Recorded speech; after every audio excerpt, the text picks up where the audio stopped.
Moving on to our professional education this morning, the role of an executor is presented by Rachel Donnelly, founder and CEO of Afterlight, and also PALS, Professional and After Loss Services.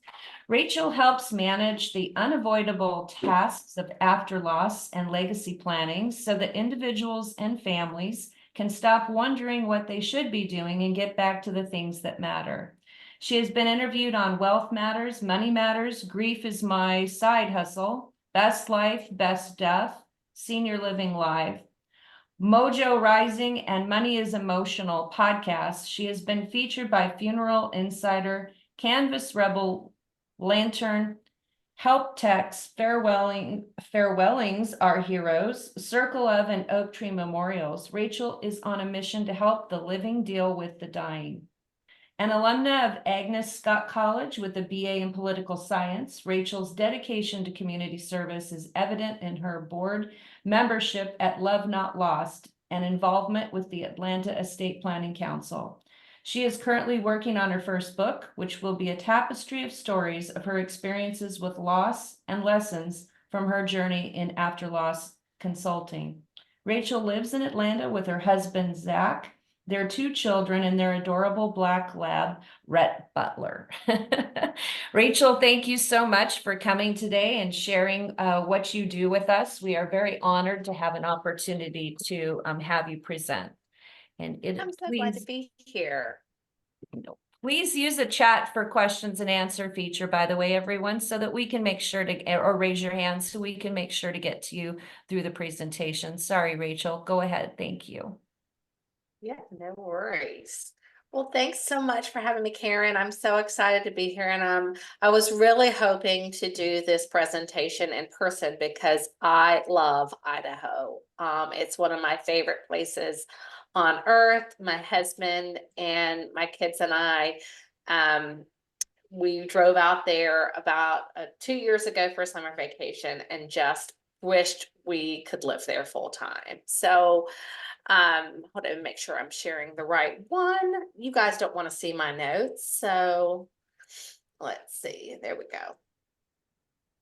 There we go. Now we're cooking with gas this morning. It's later for me. I should be more on top of it than you guys. So, but thanks again. Yes, please raise your hands if you have any questions so that I'm not just speaking into the void and you guys aren't falling asleep talking about wills, bills, and estate thrills, the role of an executor, because who doesn't want to learn more about being an executor? So my story, I grew up in a small town on the south side of Atlanta. My dad was the only doctor in town. So I grew up accompanying him on house visits or house calls to patients going to the hospital.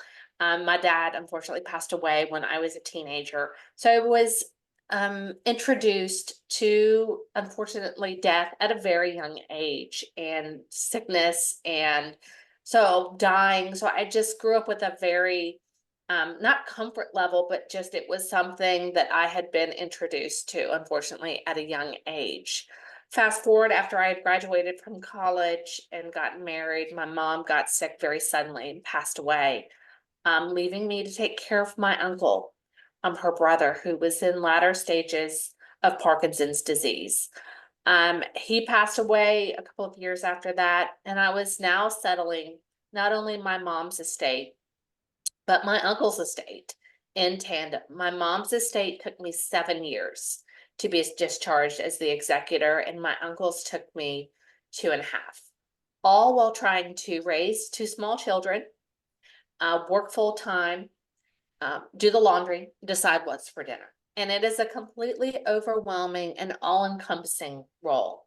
If any of you have ever taken care of a loved one and had to settle an estate either at the same time or separately, you know how hard this job is. And I don't think that there's enough attention called to the role of the executor. One day I had a light bulb moment and I said, I'm creating a business to help overwhelmed executors manage the unavoidable logistics of after loss. And Afterlight was born. So what do we do here at Afterlight? As I said, we serve as a project manager for executors. We help walk step by step alongside them to build a customized roadmap, complete tasks on their behalf, and streamline the process of settling an estate. Through working with countless clients now and having settled estates myself, I now also coach clients on all of the knowledge gaps that I see over and over again when someone passes away, thinking that they've gotten their ducks in a row, they've had everything buttoned up, and they have left what I like to call a giant flaming dumpster fire for their family. Not that they meant to do this on purpose, but estate planning is full of jargon. Estate planning is full of misinformation and miseducation, and it's constantly evolving. And people don't always know what are the proper steps, what are all the things, all the buttons that I need to button up to make sure that my ducks are in a row. Add to this, and I'm going to talk a little bit about this, and is the aspect of the digital realm of estate administration, which I feel is the new sort of seat at the estate planning table, is families don't know that they need to really detail their digital assets, their social media, their online accounts, their PayPal account, to help give their family the information they need to close, transfer, archive those accounts after someone dies. We're going to talk about that a little, but mostly we're going to lean into what is an executor, what is this mysterious word, and what does it mean to be an executor. So we're going to talk about what is technically an executor, and then we're going to talk about how we're broadly going to refer to it today. So really, an executor is someone who is appointed, a person appointed by a testator. And what is a testator? It's someone who writes a will. So a testator is someone who, creates that legal and valid will and appoints someone in their will to carry out their wishes and the terms of their will. So that is technically what it is. Now, only 32% of Americans even have a will. And it's going down despite what happened during COVID. Even less Americans have a will than a couple of years ago during COVID. So we're using the word executor very broadly today. So while an executor usually appointed through a will, like I said, we're using it liberally. And I had a lot of fun. If anybody watched Succession, a great show, and using a lot of memes from that. But it depends on what state you're in, right? So in Georgia, if you're named in a will, you're an executor. If there is no will, a will does not exist, and someone is then appointed by raising their hands or next of kin, they are an administrator. But in Florida, for instance, you're broadly a personal representative. So, but today, for all intents and purposes, we're using executor to mean the person who is settling the estate. So just wanted to clarify that. I don't know what it is in Idaho or Washington, if it is executor, if it is successor, personal representative, but like I said, just want to make that clarifying point.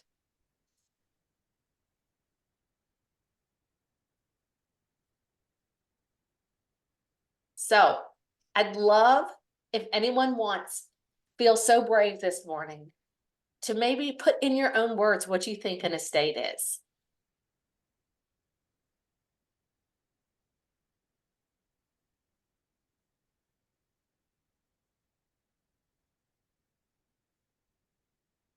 Everyone wants to raise their hand. Karen, I don't know if I can see everybody.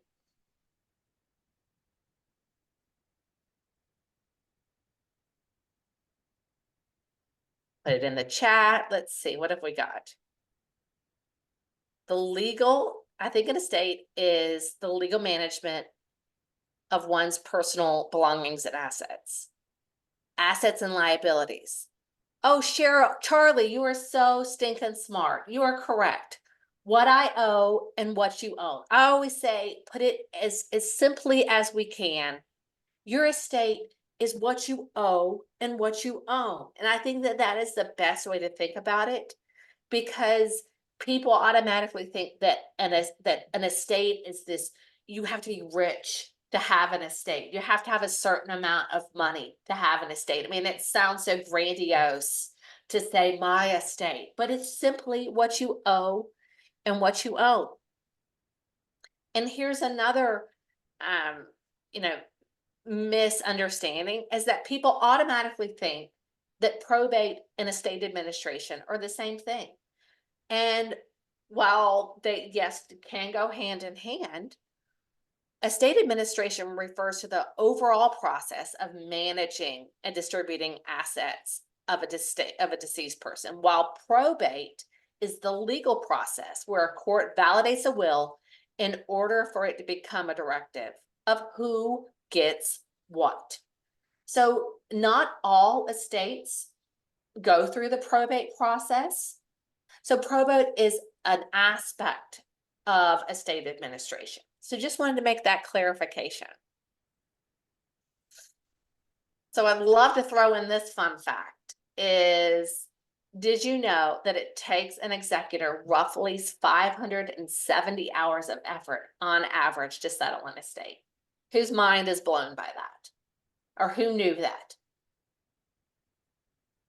Yeah, it varies, right? It varies on the complexity of the estate, how well planned out their estate plan was, but it's not necessarily a linear process. Less assets don't always mean a more simple estate. And what drives me through the wall is when I try to talk to people about their estate and the importance of getting their will, getting their financial power of attorney, getting their healthcare proxy in order, what have you, possibly considering a revocable living trust. And they say, but my estate is simple. I don't need that. My question in return to that statement is, simple for whom? While you may think it's simple, some of the most mind-numbing, hour-sucking tasks can exist in the smallest accounts, from closing an Xfinity account to closing a Zelle account to just getting off of the list of your, alma mater. So more money, more having, higher assets doesn't necessarily mean that it's going to be more complicated or less complicated based on lack of assets. And not only is there a time cost of estate administration, that your time is money, my time is money. There's an emotional cost, there's a mental cost. So that there is actual footage of me cleaning out my great-grandparents' house that had been in my family since 1890 in Eastern Tennessee. I'm kidding, but you get the point. After my mom died, I had to clean out like I said, our old family home, my childhood home, our family's lake house. Then my uncle passed away, clean out his home and his lake house. I had 5 houses to clean out, and as well as marshaling all the assets, paying all the debts, working with attorneys in 3 different states, and it's exhausting. So some people say 420 hours, some studies show 570, but regardless, the average of 5 phone calls a week, 46% of people spend more than 26 hours a month. 13 months on average to fully administer an estate. And 6 out of 10 people said it took them more time, longer time than they expected. So many people think that being an executor sounds so glamorous, and you're going to have all this power and you're going to be able to do all of these things and you're going to look like this. It's not, believe me, it is for the birds. It is a very hard job. So what exactly does an executor have to do? So you've got to figure out the disposition of the body. discuss the process, and discussing that process can lead to potential disagreements. They may not have heard that dad say that he wanted to be cremated. And they may say, but dad always told me he wanted to be buried next to mom. You've got to take care of any dependents, any pets, secure property. You've, got to, like I said, contact the funeral home, arrange for immediate care for dependents and pets, forward the home, secure the cars. I don't know if any of you have read any recent articles. There was just one where a man was jailed because he was specifically targeting homes to rob, that he was reading in obituaries after someone had passed away and was targeting those homes to rob while everybody was at the funeral.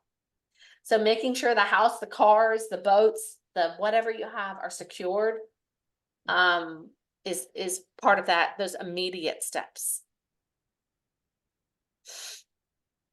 Then you've got to start all the ings, notifying, documenting, and organizing, right? All the INGs. I usually start working with clients in after loss consulting once we receive the death certificate. And I always tell people, get at least 15. It is easier and better to have more at the beginning than rather having to go to the Department of Public Health or Vital Records and get more later. So you're going to look like this. You're going to become an absolute, expert at enunciating a representative when you're calling up a company. You're going to, like I said, obtain the death certificates, locate and gather information and documentation. You're going to contact friends, family, Social Security, VA, employer, financial institutions, the attorney, the financial advisor, the accountant who's exhausted already. I mean, it's so much contacting. And then, as I alluded to yesterday, when my grandmother died, I went to that old avocado green metal file cabinet that she had in her office, opened it up, and there was everything. It doesn't exist like that anymore. Everything's on a cloud and a device behind a password. Like I said, in a cloud. So, or an electronic mailing to us. We don't get paper documents sometimes anymore. So gathering all that information, you feel like a detective and a web sleuth after a while. So next, you've got to, if need be, you have to open the estate. So you've got to hire an attorney to review the will. You've got to distinguish which assets pass through the estate. So if there are any retirement accounts that have direct beneficiary accounts, if there are any bank accounts that have joint tenants with rights of survivorship, or TOD, transferable on death or payable on death, if there are any life insurance that goes directly to a beneficiary, you've got to distinguish that and bifurcate between those assets and then those that are part of the estate.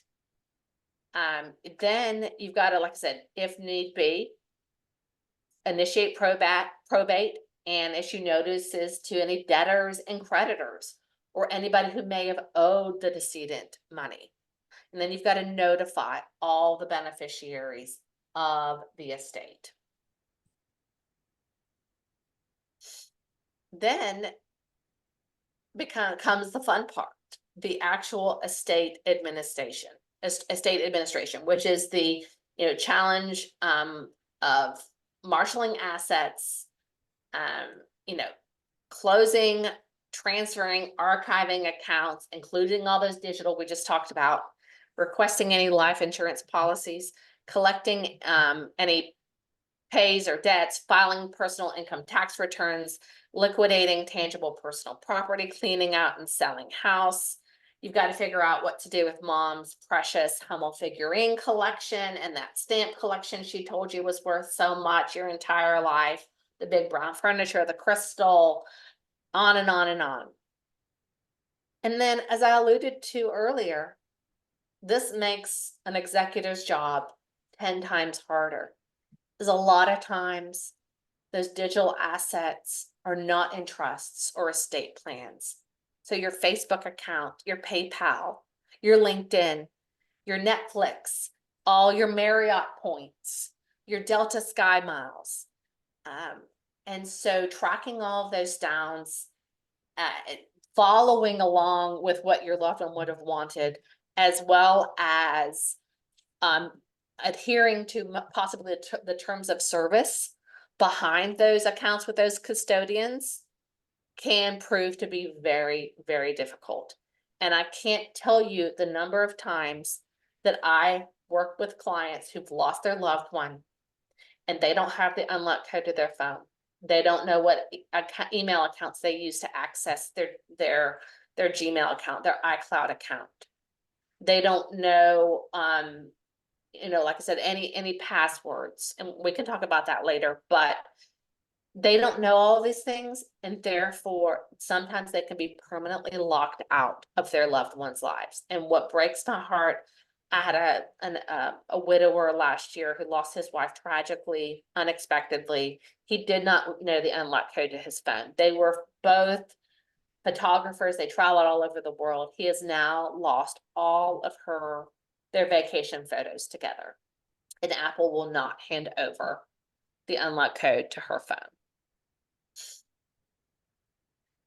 So once you've done all the administration, once you've marshaled all the assets, you've paid debts, you've filed taxes, you've figured out what to do with the Hummel figurine collection, then you can start. It's time. Who was talking earlier? Was it Dara saying she was getting, or who was it that was saying they were getting close to closing their father-in-law's estate? They're getting so close. Now they can, pay all the final expenses, the attorney, the taxes, the funeral expenses, maybe pay themselves back for everything that they've absorbed with administering the estate. So reimbursing yourself for, when my uncle passed away, I was locked out of his account. I wasn't able to pay for his funeral. And I had to put it on my Amex and then eventually get paid back. And then once you do all that, then you can make distributions based on what was outlined in the will or the estate plan or the intestate law per your state law. So then you finally get to the executor, you get to be discharged, and you get to close out the estate. Easy peasy, right? Sounds simple. Does this sound simple to everybody? No, it is not. Can be so hard. So what are things that I see all the time that I did myself, that I see people do that are challenges and common mistakes, right? So here are some of my biggest executor mistakes. I underestimated the time and effort involved. When my mom passed away, I just started a brand new job. Literally the week I started a new job, she was diagnosed with cancer and passed away within a couple of weeks later. I did not have any time off my first 90 days because I was on a probational period at this company where I just started a job. I eventually had to quit that job and take several months off to administer my mom's estate. I had no idea how much time and effort it was going to take.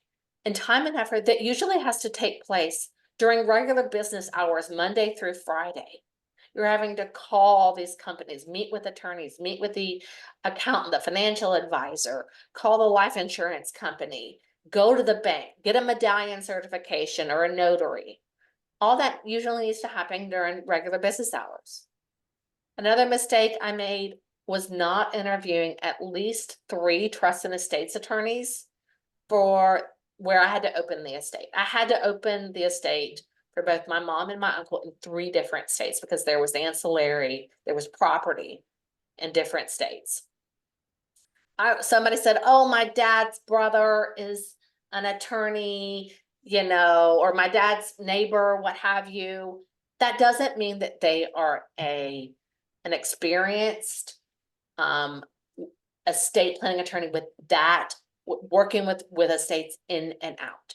So do your research, get recommendations, interview multiple, find one that best suits you and your needs. Find out how they're going to communicate with you. What are their fees? I can't tell you the number of times I work with clients. One who just hired me yesterday, and she said, I gave an attorney money several months ago. I haven't heard from him since. Now, this is not me downing on attorneys, right? I am not an attorney, and I recommend every single client go meet with an attorney, work with your attorney. Once you get that laundry list of tasks from them, I will help you execute it. So I am a huge advocate for attorneys who, like I said, have the experience, have the background, the know-how to best help you shepherd you through this process. So I didn't get organized from the start was another big problem. I didn't create spreadsheets, keep track of my expenses, keep notes in there of, oh, I called that company and they said X, Y, and Z. I thought I would be able to remember it. But when you've lost a loved one, and especially one that's been sudden, you have grief fog, you have decision paralysis, you don't know what to do, you don't even know where to start. So keeping meticulous notes, creating a spreadsheet is paramount to keeping yourself sane, and then to help you in administering the estate and closing the estate. I paid non-essential bills too soon and personally. I should have told that funeral home, I'm not paying this out of my own account right now. I will get you the money when I can, but I'm not going to take on that personal burden right now. I shouldn't have done that. There are a lot of, I see this all the time with clients of companies coming after surviving loved ones and saying, your loved one owed this, you need to pay this bill. While they may, pencils down, let's take a moment, let's figure everything out, let's talk to the attorney, let's figure out what is the priority of creditors in your state, and then do you have access to funds to do that? The tragedy has happened, they will get paid when the time is right and when you have the money. So I shouldn't have paid that money out of some of my accounts, because then it may have made me liable for other future bills. So after these atrocious mistakes that I made, what are the things that we should be doing, right? You see this picture of a spreadsheet. Emphasize, organization, communication, and the importance of professional guidance is key. Manage your stress and maintain your well-being throughout this whole process. So I like to say, here's what I like to say, it takes to be an executor. You've got to have the right professionals, focus in an organization, a support system, and caffeine. Then take some naps, some breaks, and you need to have a lot of patience. And then even less often, consider moving abroad and getting a new identity. I'm kidding, but sometimes it can feel like that. So what are your best practices to sum this up? Act in the best interest of the estate. Always prioritize the estates and the best beneficiaries over personal interest. I have a client right now whose father died, and she said, can't I just transfer his car into my name? And I said, you can't right now. There's a lot of debts that may or may not need to be paid. And that car is technically an asset of the estate. So liquidating that to raise funds to possibly pay off creditors is the right thing you need to do. If that ends up not being true, you may be able to do that. But right now you've got to act in the best interest of the estate. Stay organized, be transparent, communicate with beneficiaries, communicate with the attorney, with the financial advisor, with the accountant, and leverage professional help.